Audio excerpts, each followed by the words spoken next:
Serious, what's your best story about listening to a gut feeling? I am a nurse and there are a lot of gut feelings kind of stuff, but one that sticks out is this one lady. She was a readmit from 3 days ago. Had laparoscopic surgery. Red flag. I get report and I ask about her labs, specifically lactate and procalcitonin, which can indicate sepsis. They never drew one. Okay, weird. Anyways, they say that she is back BC of uncontrolled pain. The doctor came in and told them that is residual gas pain from the surgery. I get her to the floor and she is in a lot of pain. I listen to her stomach for any signs of movement. Bowels should be moving. And I hear nothing. Red flag. I look at her stomach and see some redness around her surgical site. Red flag. I mark the boundaries with marker. The doctor comes in and looks at her stomach and says that it is gas pain from surgery. He puts in some orders and leaves without even looking my way. Few hours later, 5 AM, I noticed that she hasn't urinated. Red flag. I ask if she has peed at all and she said no and that she will try. The tech gets her up to the commode and nothing. Then she starts tanking. Blood pressure in the 70s. I call rapid response. I try to tell her everything that points out sepsis to me. She physically turns away from me to talk on the phone to the doctor. I ask her for labs and she ignores me. She got an order for a bolus of fluids saying that the patient is just dry and needs fluids. The fluids run through and she, rapid response, leaves, saying the BP is better. It is in the 80s now. I come back in to recheck and her BP is now in the 60s. I call rapid again and luckily I get a different nurse. First one was at the end of her shift so she left. She comes in and asks me what is going on. I tell her everything I had noticed and she says that since the BP is unable to be stabilized the patient will be transferred to ICU. I demand that labs need to be drawn. She agrees and the patient is transferred. The patient was septic. She was the most sick patient in the ICU for 4 weeks. The redness I had marked turned into full-blown blisters that covered her entire stomach. Her labs came back. Lactate was over 10, less than 1 is normal, and procalcitonin was 34ish. I can't remember off the top of my head. The patient lived. Always listen to your gut. You are the nurse I hope to be after graduation. In high school, my GF had me come to her youth group and her youth pastor, who was also a music teacher at our HS who was adored by the community, really didn't sit well with me. I saw him go from 100% praise singing to turning air out to his wife, and muttering something awful to her with the worst glare I'd ever seen. Only she and I were in his line of sight. Then go right back to fake smile singing. I told her he seemed really fake and there was a dark side to him. Turns out he was really into Killy PR0N. And even started buying alcohol for his pupils and inviting them to his house. The church knew, covered it up, and he eventually got arrested for misconduct with a minor, did a quick jail stint and moved out of state. I know a very successful high school choir director church music minister who gives me that exact same vibe. I once saw him angrily call a kid an idiot to his face. I don't think he knew I was nearby. I'm positive he's as dark as he seems, but I don't know in what way.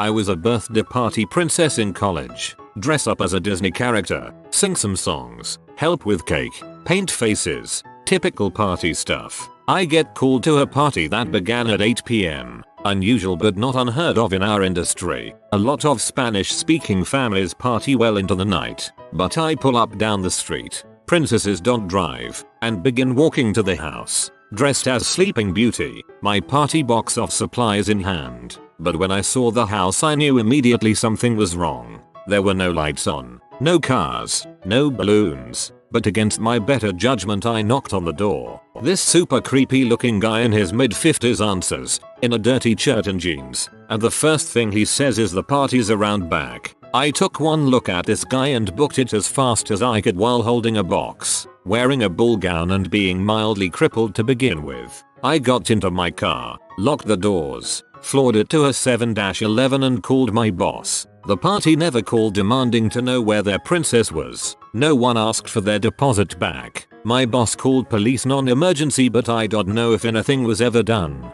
I'm 100% sure there was no party in that house. There was a party planned, but the bad kind. It happened in the worst way. I was working with a patient whose cancer was in full remission. She looked amazing and was telling me about the trips she and her husband was planning. Paris, Africa, etc. All the places she couldn't go to because of kids, military, and now cancer. But now, with nothing holding her back, she was going to take the world by storm. It hit me, and it hit me hard. As we were setting up her follow-up appointment, she asked me if I was okay. I said gas and she laughed me off. 1 week later she died in the hospital. Her cancer returned and in record time destroyed her to the point that she was bleeding out internally. They were going through so many bags of blood that the commander of the hospital told them to stop. I will never forget the look on her face as she dreamt of the future that I knew would never happen and the feeling it gave me. When he was a young adult, my dad went to Madrid to stay with a friend. There was sudden change and they couldn't pick him up from the train station. He had to sleep rough in the station. After being mistaken for a prostitute twice, 2 customs officers showed up and started showing my dad their badges and telling him to go with them. Already unsure because they weren't in uniform, my dad followed them anyway. They were putting his stuff in the back of an unmarked car and beckoning him to get in, all the time reassuring him and showing their badges. When he saw a police officer walking down the side of the road, feeling that something was really wrong, he went up to the police officer and asked him to help get his stuff out of the car. The police officer went over to the 2 men, got the stuff out the car and talked to them and got them to show him their papers. Turns out they were fakes and the officer took dad back to the police station after arresting the 2 men and allowed him to stay the night there. Dad got back with his friend and we all lived happily ever after. In high school, around everybody's birthday, all their friends would go all out, bringing balloons, brownies, gifts, you name it. It was just a fun tradition the whole school partook in to help with stress and whatnot. Fast forward to my birthday and as per usual I was given balloons, cake, funny letters for my good friends. All of a sudden I felt like someone was watching me and I turn around to see a girl in our class staring at me. I walk over and just start a conversation with her, asking her when her own birthday was, and made a mental note. I had such a strange gut feeling that I needed to do something for her on her birthday even though this was our first time talking. I knew this girl was very shy, a little strange, and had recently been given a lot of crap for coming out to a few people at our school, so I figured her birthday might not be as recognized or participated in as maybe mine was. Fast forward to her own birthday, and I brought her the biggest balloon I could find and some baked goods. As classes went on, I soon realized that was the only thing anyone got her that day. I caught her in the parking lot to say happy birthday one last time before heading to practice and she seemed happy and normal. Fast forward to about 4 months later, I got chatting to her again. She pulled me aside and told me that for the last year or so she had been planning to kill herself on her birthday. I was in shock. She told me that the balloon and goodies showed her enough of a brighter side to life to hold off and rethink things, since a stranger seemed to care enough about a special day for her. I still can't believe it. Thank you for caring enough to make a difference, even when you didn't know the magnitude of your gesture. That little kindness may make all the difference in the world for someone. Matched with a guy on Tinder, met up with him, seemed cool, but I couldn't get rid of this feeling. Hung out for a weekend, drank, went out, and right before I left his place I found Kitty P. I noped the frick out of there and called the cops. So my friend and I were walking around at like 2 o'clock in the morning playing Pokemon Go when it had first came out. It was very quiet and we were just talking to each other when all of a sudden a very loud truck came down the road and drove past us. Then all of a sudden I just got this feeling in my gut that told me to run. I told my friend what I was feeling, and he immediately told me to run. So we ran behind a gas station parking lot and hid behind a dumpster for a second. And sure enough, that same truck had turned around at the light and came back to the parking lot and even went behind the store, in their truck, looking for us. They were in and out, but it was still one of the most chilling feelings I've had before.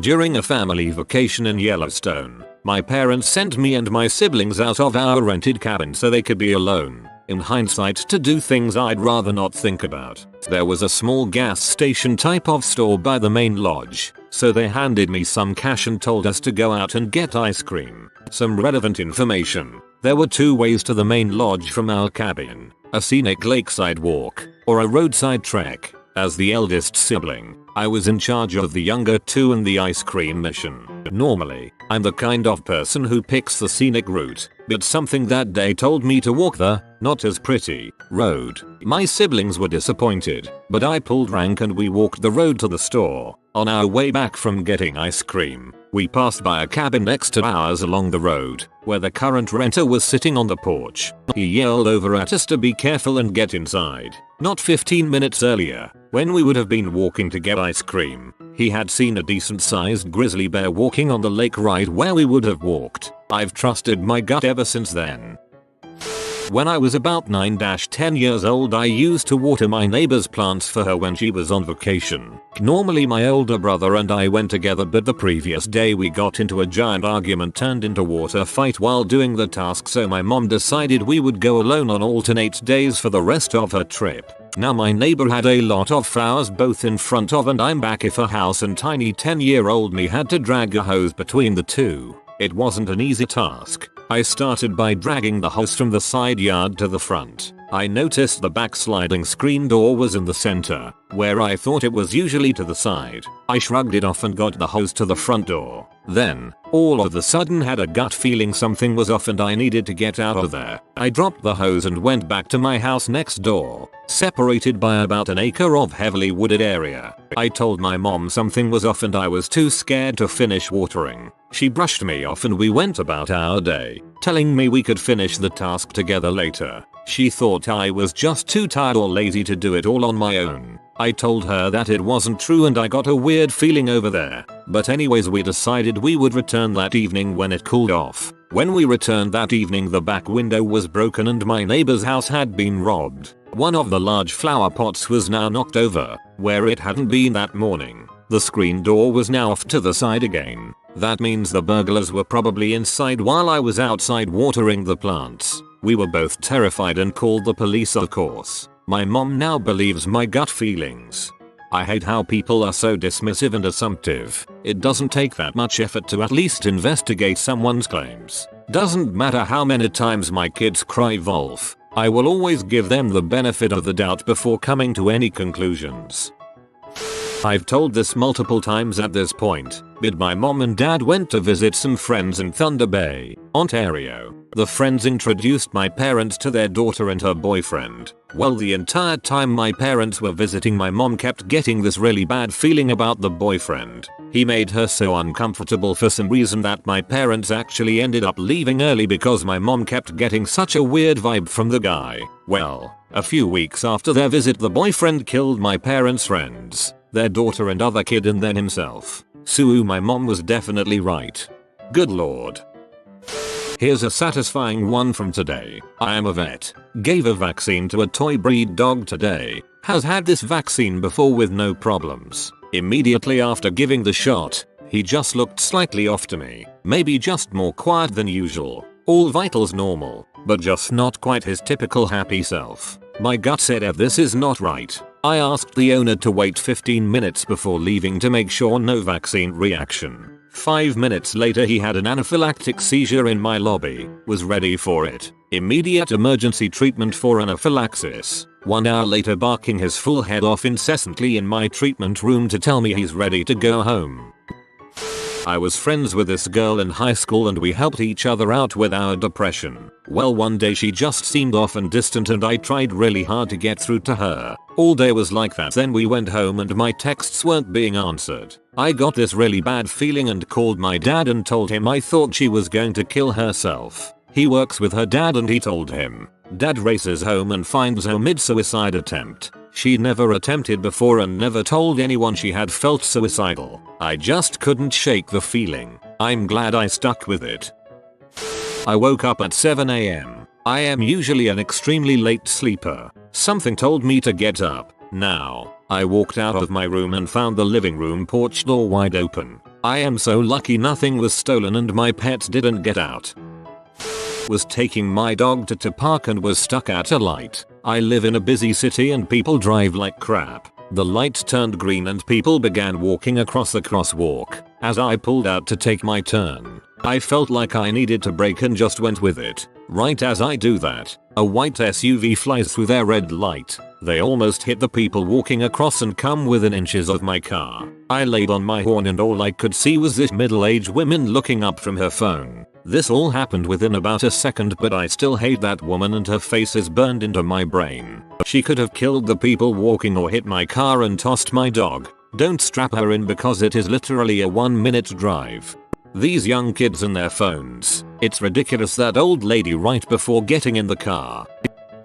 I was joyriding around with 2 friends in the Shenandoah National Forest. We saw that one road was open which had always been gated, so we decided to go down it to explore. We drove probably 10 miles down this road, which seemed to be surprisingly well traveled considering its gate is locked 99% of the time. The road dead-ended and we got out to look around. It was obvious someone had been there with fresh tire tracks around. The ground was pretty disturbed as well. The 3 of us split up to look around more. I came across a fire pit with a few makeshift benches. It was obvious the fire had just been quickly snuffed out. I started to get that gut feeling. Then I noticed next to the fire pit a stick drove into the ground. On top of the stick rested a lit cigarette. At this point my stomach had pretty much dropped out of my butthole. I even drew my pistol and started to quickly, but not in a panicked way, make my way back to the truck. It seemed to me that someone was hiding from us. I get back to the vehicle and my 2 friends had also drawn their pistols and we didn't even need to say anything to each other. We all felt the same thing, which was a need to GTFO of that hollow as fast as possible. We haven't been back since. Turns out a short time later a man went missing in that same general area. To this day he has never been found despite many search attempts. Name is Robert Fitzgerald. I think some people were hiding out there, maybe making M, maybe running from the law. I've also heard a very similar story from another Redditor who confirmed it happened in the same area and same time frame. That's creepy as frick, mate. I read that they rested a lit cigarette and I was ready to nope out of reading it. Glad you guys bolted out of there ASAP, dang. You have been visited by the Wealth Rat. Subscribe in 12 seconds and he will share his wealth with you. Thanks for watching. If you are new to the channel, you can subscribe. I publish new videos every day. Until then, check another video, or don't. Either way, have a great day you magnificent people.